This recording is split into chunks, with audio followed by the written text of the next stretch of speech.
नमस्कार दोस्तों, एक बार फिर स्वागत है आपके अपने यूट्यूब चैनल पढ़ाई की बातें सुनील सर के साथ।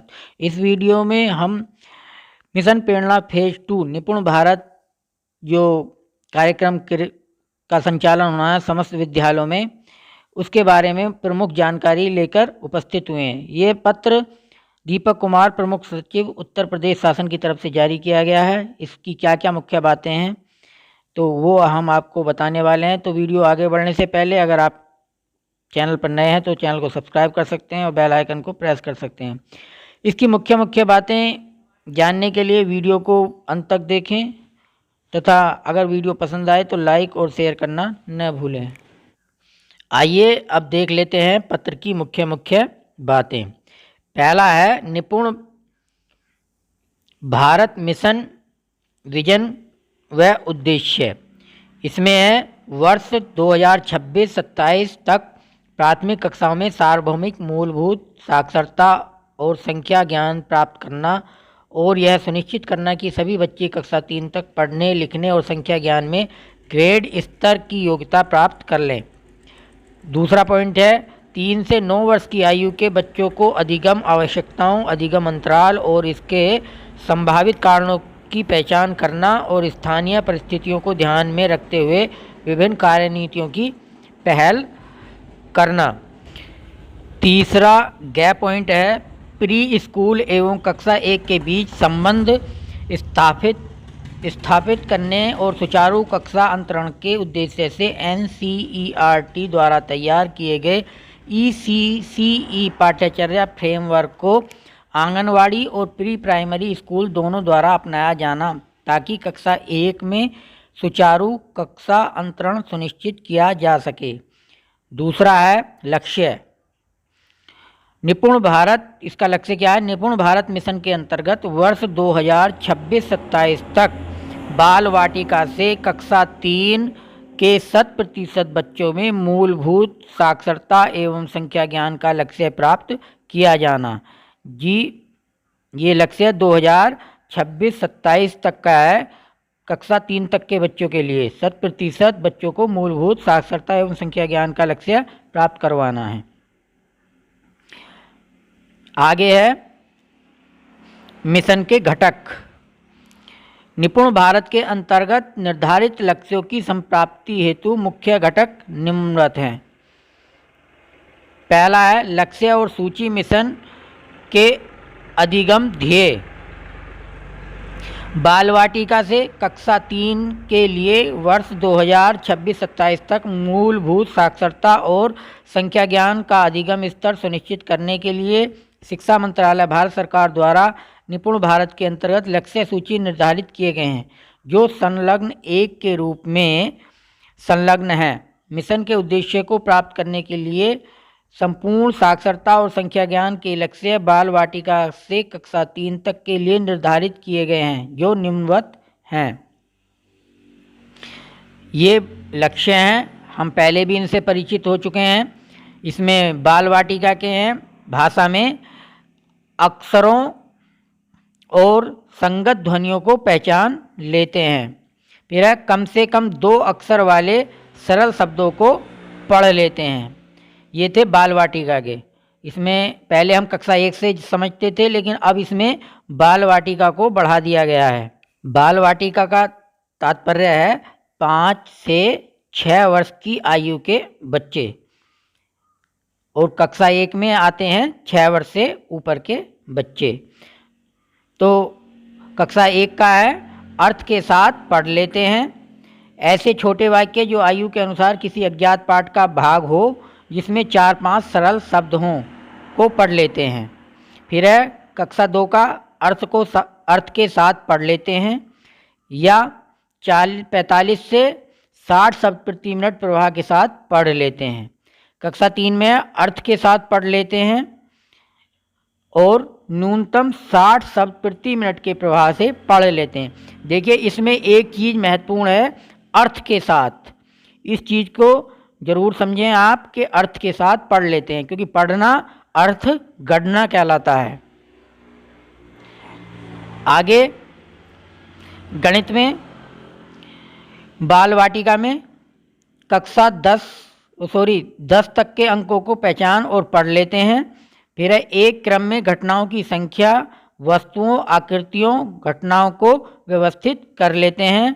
फिर कक्षा 1 में है 99 तक की संख्याएं पढ़ लिख लेते हैं। फिर है सरल जोड़ और घटाव कर लेते हैं। कक्षा 2 में है 999 तक की संख्याएं पढ़ और लिख लेते हैं। 99 तक की संख्याओं का घटाव कर लेते हैं। कक्षा 3 में देख लेते हैं अब 9999 तक की संख्याएं पढ़ और लिख लेते हैं और सरल गुणा समस्याओं को हल कर लेते हैं। उक्त निर्धारित लक्ष्यों के अनुरूप किसी विद्यालय के 100% बच्चों द्वारा ग्रेड कॉम्पिटेंसी हासिल किए जाने के उपरांत विद्यालय को प्रेरक विद्यालय घोषित किया जाएगा। जी, उपर्युक्त जो लक्ष्य दिए गए हैं पर उन्हीं को 100% प्राप्त करने के पश्चात ही प्रेरक विद्यालय घोषित किया जाएगा। उक्तानुसार किसी विकासखंड के 100% बच्चों द्वारा निर्धारित दक्षताएं प्राप्त किए जाने की दशा में उक्त विकासखंड को प्रेरक विकासखंड पोल पॉकेट ऑफ लर्निंग एक्सीलेंस के रूप में घोषित किया जाएगा। ये एक टर्म है, पोल पॉकेट ऑफ लर्निंग एक्सीलेंस के रूप में घोषित किया जाएगा। इस प्रकार जिन जनपद के समस्त विकासखंडों द्वारा स्वतंत्र मूल्यांकन में निर्धारित लक्ष्यों को प्राप्त कर लिया जाएगा उन्हें प्रेरक जनपद घोषित किया जाएगा। दूसरा पॉइंट है बाल वाटिका। बाल विकास एवं पुष्टाहार विभाग के समन्वय से समग्र शिक्षा द्वारा यह सुनिश्चित किया जाएगा कि 5 वर्ष की आयु से पूर्व प्रत्येक बच्चा एक प्रीपरेटरी कक्षा या बाल वाटिका में जा सकेगा। अर्थात कक्षा 1 से पहले इन प्रीपरेटरी कक्षाओं में अधिगम मुख्य रूप से खेल आधारित शिक्षा पर फोकस किया जाएगा, जिसमें संज्ञानात्मक, भावात्मक और मनोप्रेरक क्षमताओं के विकास तथा प्रारंभिक साक्षरता एवं संख्या ज्ञान को विकसित करने पर ध्यान केंद्रित किया जाएगा। बाल वाटिका या प्री प्राइमरी शिक्षा के संबंध में विस्तृत निर्देश पृथक से जारी किए जाएंगे। तीसरा पॉइंट है स्कूल तैयारी मॉड्यूल। NCERT द्वारा विकसित कक्षा 1 के विद्यार्थियों के लिए 3 माह के खेल आधारित स्कूल तैयारी मॉड्यूल विद्या प्रवेश एवं राज्य की स्थानीय आवश्यकताओं के दृष्टिगत NCERT द्वारा स्कूल तैयारी मॉड्यूल का विकास किया गया है। यह मॉड्यूल गतिविधि एवं खेल के माध्यम से अधिगम लक्ष्य को प्राप्त करने के उद्देश्य से तैयार किया गया है। स्कूल तैयारी मॉड्यूल पर प्राथमिक विद्यालयों के शिक्षकों को NCERT उत्तर प्रदेश द्वारा प्रशिक्षित किया जाएगा। आगे देख लेते हैं संवर्धित कक्षा कक्ष। विद्यालय में कक्षा का वातावरण सुधारने एवं आकर्षक बनाने के लिए TLM, वर्कबुक, प्रिंट रिच सामग्री आदि शिक्षकों एवं बच्चों को उपलब्ध कराई जाएगी। शिक्षण अधिगम प्रक्रिया में खेल, खोज और गतिविधि आधारित शिक्षण को सम्मिलित करके एक समावेशी कक्षा का वातावरण सृजित किया जाएगा। अकादमिक गतिविधियों यथा TLM, विभिन्न मॉड्यूल, किट्स एवं प्रेरणा तालिका के प्रयोग तथा सपोर्टिव सुपरविजन आदि के माध्यम से कक्षा कक्ष का रूपांतरण सुनिश्चित किया जाएगा। अब है शिक्षक प्रशिक्षण। फाउंडेशनल लिटरेसी एवं न्यूमरेसी तथा विभाग द्वारा विकसित विभिन्न मॉड्यूल एवं शैक्षणिक सामग्री के साथ ही निष्ठा के अंतर्गत भारत सरकार द्वारा निर्गत निर्देशानुसार शिक्षक प्रशिक्षण प्रक्रिया को नियमित एवं अद्यावधिक किए जाने के लिए राज्य शैक्षिक अनुसंधान और प्रशिक्षण परिषद उत्तर प्रदेश द्वारा प्रशिक्षण कोर्सेज का वार्षिक कैलेंडर जारी किया जाएगा। अब है 6 पॉइंट दीक्षा एवं IT प्रणाली का प्रयोग। SCERT द्वारा कक्षा 1 से 3 तक के लिए ई कंटेंट की निपुण भारत के लक्ष्यों के सापेक्ष मैपिंग की जाएगी तथा आवश्यकता अनुसार कंटेंट में संशोधन व संवर्धन सुनिश्चित किया जाएगा। छात्र केंद्रित, परिणाम केंद्रित शिक्षण के साथ स्थानीय भाषाओं में अधिगम शिक्षण व ई कंटेंट के लिए दीक्षा पोर्टल को नए पाठ्यचर्या फ्रेमवर्क के साथ जोड़ा जाएगा तथा विद्यालय स्तर पर इसका उपयोग सुनिश्चित किया जाएगा। IT प्रणाली तथा Diksha smart classes, national digital education architecture, NDEAR आदि को बढ़ावा दिया जाएगा। अब 7वां पॉइंट देख लेते हैं, अधिगम आकलन। छात्र छात्राओं के लर्निंग आउटकम के आधार पर विषयवार ग्रेडवार अधिगम आकलन एवं मूल्यांकन हेतु विद्यालय आधारित आकलन, राज्य स्तरीय आकलन एवं राज्य परियोजना कार्यालय स्तर से चयनित बाह्य संस्था के माध्यम से स्वतंत्र मूल्यांकन सुनिश्चित किया जाएगा। आकलन के परिणामों के आधार पर बच्चों को प्रगति कार्ड उपलब्ध कराया जाएगा, जिसमें बच्चों की समग्र प्रगति का विवरण अंकित होगा। देखिए, जिसमें बच्चों की समग्र प्रगति का विवरण होगा, जो रिपोर्ट कार्ड होगा। आयोजित की गई परीक्षा का रिपोर्ट कार्ड प्रत्येक छात्र छात्रा के अभिभावक को प्रेषित किया जाएगा एवं प्रत्येक विद्यालय की ग्रेडिंग कराते हुए विद्यालय रिपोर्ट कार्ड खंड शिक्षा अधिकारी के माध्यम से प्रधानाध्यापकों को प्रेषित किया जाएगा, जिससे कि शैक्षिक गुणवत्ता में निरंतर सुधार किया जा सके। 8वां पॉइंट है पुस्तकालय का उपयोग। बच्चों में पढ़ने के प्रति रुचि विकसित करने के उद्देश्य से सभी विद्यालयों में लाइब्रेरी विद रीडिंग कॉर्नर स्थापित किया जाएगा, जिसमें बुनियादी भाषाई एवं गणितीय कौशल से संबंधित पुस्तकें तथा कहानी की पुस्तकें से युक्त एक समृद्ध एवं क्रियाशील पुस्तकालय की व्यवस्था सुनिश्चित की जाएगी। 9 पॉइंट है सामुदायिक सहभागिता। निपुण भारत के क्रियान्वयन हेतु मिशन के उद्देश्यों से समुदाय, अभिभावकों एवं विद्यालय प्रबंध समिति को अवगत कराया जाए एवं उसकी सक्रिय सहभागिता सुनिश्चित की जाए। 10 पॉइंट है वित्तीय प्राविधान। निपुण भारत मिशन के अंतर्गत कार्यक्रमों एवं गतिविधियों का क्रियान्वयन भारत सरकार द्वारा समग्र शिक्षा के अंतर्गत वार्षिक कार्य योजना एवं बजट में प्राप्त स्वीकृति के क्रम में समग्र शिक्षा द्वारा वहन किया जाएगा। उक्त हेतु जनपदों को प्रेषित धनराशि के व्यय आदि के संबंध में विस्तृत दिशा निर्देश राज्य परियोजना निदेशक समग्र शिक्षा द्वारा प्रेषित किए जाएंगे। 11 और लास्ट पॉइंट है क्रियान्वयन एवं अनुश्रवण। मिशन के प्रभावी अनुश्रवण हेतु राज्य, जनपद एवं विकास खंड स्तर पर निम्नवत टास्क फोर्स गठन किया जाता है। राज्य स्तरीय टास्क फोर्स में कुल इसके अध्यक्ष होंगे मुख्य सचिव उत्तर प्रदेश शासन और बाकी सचिव और दूसरे अधिकारी इसमें सदस्य होंगे। कुल इसमें 14 सदस्य होंगे। इसके अलावा जनपद स्तरीय जो टास्क फोर्स होगी उसमें जिलाधिकारी अध्यक्ष होंगे, मुख्य विकास अधिकारी उपाध्यक्ष और मुख्य चिकित्सा अधिकारी समेत अन्य जो अधिकारी हैं वो इसमें सदस्य होंगे। इसमें कुल 15 सदस्य रहेंगे।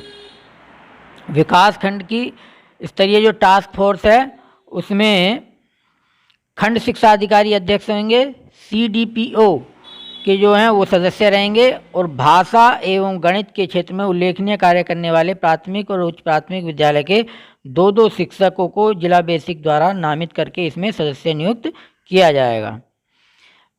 फिर है टास्क फोर्स के कार्य। तो इसमें है कि निपुण भारत के अंतर्गत निर्धारित लक्ष्यों की संप्राप्ति हेतु निम्नानुसार कार्य निर्धारित किए जाते हैं। पहला है राज्य स्तरीय टास्क फोर्स की छमाही तथा जनपद एवं विकासखंड स्तरीय टास्क फोर्स की मासिक बैठकें आहूत करते हुए टास्क फोर्स द्वारा लिए गए निर्णयों का अनुपालन सुनिश्चित करना। फिर है निपुण भारत की प्रगति हेतु वार्षिक लक्ष्यों की प्रगति की समीक्षा एवं निर्धारित लक्ष्यों की संप्राप्ति हेतु कार्य योजना एवं अनुपालन। तीसरा पॉइंट है निपुण भारत मिशन के अंतर्गत निर्धारित घटकों का समयबद्ध क्रियान्वयन एवं अनुश्रवण। चौथा पॉइंट है मिशन के लक्ष्यों की प्राप्ति में आ रही बाधाओं की पहचान तथा निराकरण सुनिश्चित करना। पांचवा पॉइंट है प्रशिक्षण कार्यक्रम का संचालन और प्राथमिक शिक्षकों का क्षमता संवर्धन सुनिश्चित कराना, इसके लिए समस्त आवश्यक संसाधन की उपलब्धता सुनिश्चित करना। और छठा पॉइंट है मिशन के महत्व से सभी हितधारकों को जागरूक करने के लिए प्रचार प्रसार तथा प्रेरित एवं प्रोत्साहित किया जाना। निपुण भारत के संदर्भ में विस्तृत गाइडलाइन शिक्षा मंत्रालय भारत सरकार की वेबसाइट ये दे रखी है www.education.gov.in site/upload-file/mhrd-files.nip-un-bharat eng1.pdf पर उपलब्ध है।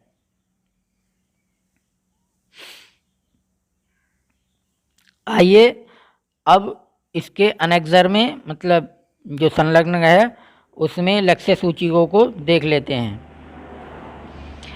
मौखिक भाषा बाल वाटिका में है 5 से 6 वर्ष में के लिए दोस्तों और शिक्षकों से बात करना, समझ के साथ तुकांत कविताएं गाना, किताबों को देखना एवं चित्रों की मदद से कहानी पढ़ने का प्रयास करना, ये पढ़ने का है। कुछ परिचित दोहराए गए शब्दों को पहचानने और इंगित करने की शुरुआत करना, दृष्टि शब्दों या खाद्य कंटेनर रैपर पर छपे शब्द, अक्षरों और संगत ध्वनियों को पहचानना, कम से कम 2 अक्षर वाले सरल शब्दों को पढ़ना। ये बाल वाटिका के लिए लक्ष्य निर्धारित किए गए हैं पढ़ने के। अब लेखन के देख लेते हैं। खेल के दौरान पहचान वाले अक्षरों को लिखने का प्रयास करना, आत्म अभिव्यक्ति के लिए पेंसिल घसीटना या चित्र बनाना, पेंसिल को ठीक से पकड़ना और पहचानने योग्य अक्षर बनाने के लिए उपयोग करना। देखिए पेंसिल घसीटना पॉइंट नंबर 2 में स्क्रिबल के बारे में कहा गया है कि बच्चे घसीट रहे हैं तो उन्हें हम टोकते हैं, लेकिन ये सब चीज़ें उसी का हम ट्रेनिंग में भी समझ चुके हैं कि स्क्रिबल एक सीखने का महत्वपूर्ण भाग है। चौथा पॉइंट है अपने नाम के पहले शब्द को पहचानना और लिखना। संख्यात्मक में देख लेते हैं। वस्तुओं की गिनती और दस्तक संख्याओं के सहसंबंध स्थापित करना, दस्तक के अंकों को पहचानना और पढ़ना, वस्तुओं की संख्या के संदर्भ में 2 समूहों की तुलना करना और अधिक, कम, बराबर आदि जैसे शब्दों का उपयोग करना, कम से कम एक के क्रम में घटनाओं की संख्या, वस्तुओं, आकृतियों, घटनाओं को व्यवस्थित करना, वस्तुओं को उनकी अवलोकनीय विशेषताओं के आधार पर वर्गीकृत करना और वर्गीकरण के मानदंड का संचार करना। छठा पॉइंट है अपने आसपास की विभिन्न वस्तुओं के संदर्भ में तुलनात्मक शब्दों उपयोग करना, जैसे लंबे, सबसे लंबे, सबसे छोटे, अधिक लंबे आदि। अब कक्षा 1 का देख लेते हैं। आयु 6 से 7 वर्ष के लिए। इसमें है मौखिक भाषा में है अपनी आवश्यकताएं, परिवेश के बारे में दोस्तों और कक्षा शिक्षण के साथ बातचीत करना, कक्षा में उपलब्ध प्रिंट सामग्री व उनके इसके विषय वस्तु पर बात करना, कविताओं, गीतों को एक्शन के साथ सुनाना। फिर है पढ़ना। पहला था मौखिक भाषा, दूसरा पढ़ना। पढ़ना में आ जाता है नंबर 1 कहानी कहने के सत्र के दौरान सक्रिय रूप से भाग लेना तथा कहानी सत्र के दौरान और बाद में सवालों का जवाब देना, कठपुतलियों और अन्य सामग्रियों के साथ परिचित कहानी का अभिनय करना। नंबर 2 आ जाता है वर्तनी के साथ शब्द लिखने के लिए ध्वनि प्रतीक का उपयोग करना। आयु उपयुक्त अज्ञात पाठ में कम से कम 4-5 सरल शब्द सहित छोटे छोटे वाक्य पढ़ना।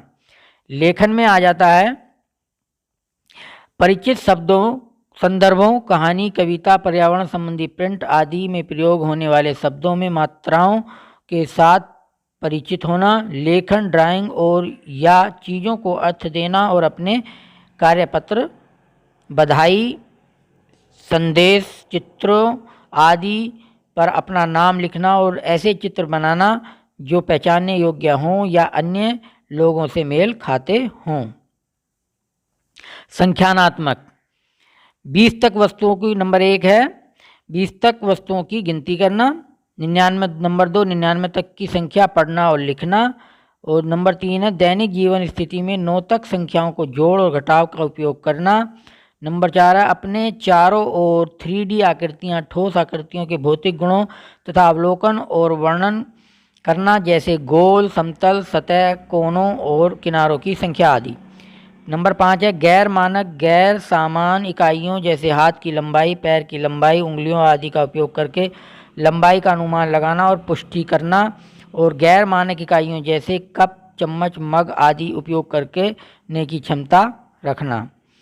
नंबर 6 है आकार और संख्याओं का उपयोग करके छोटी कविताओं और कहानियों का निर्माण और पाठ करना।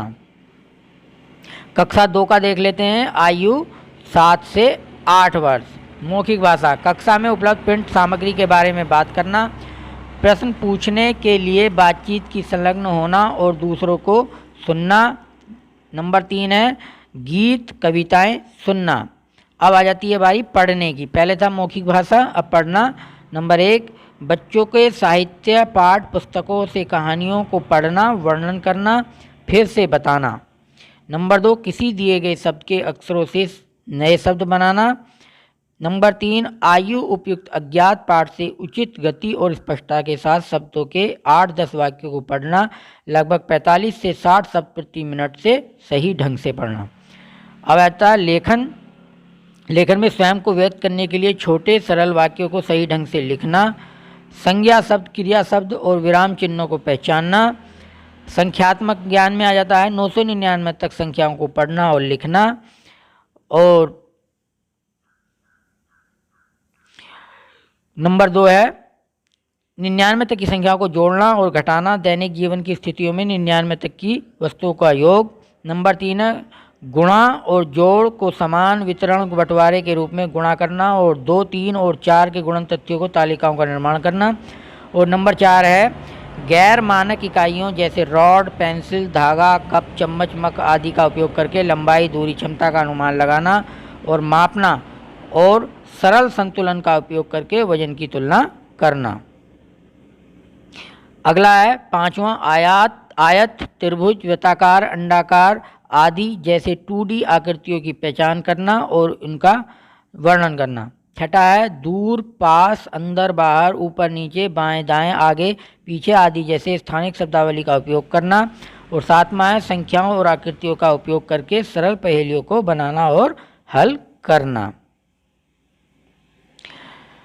कक्षा 3 का है आयु 8 से 9 वर्ष। तो इसमें है घर,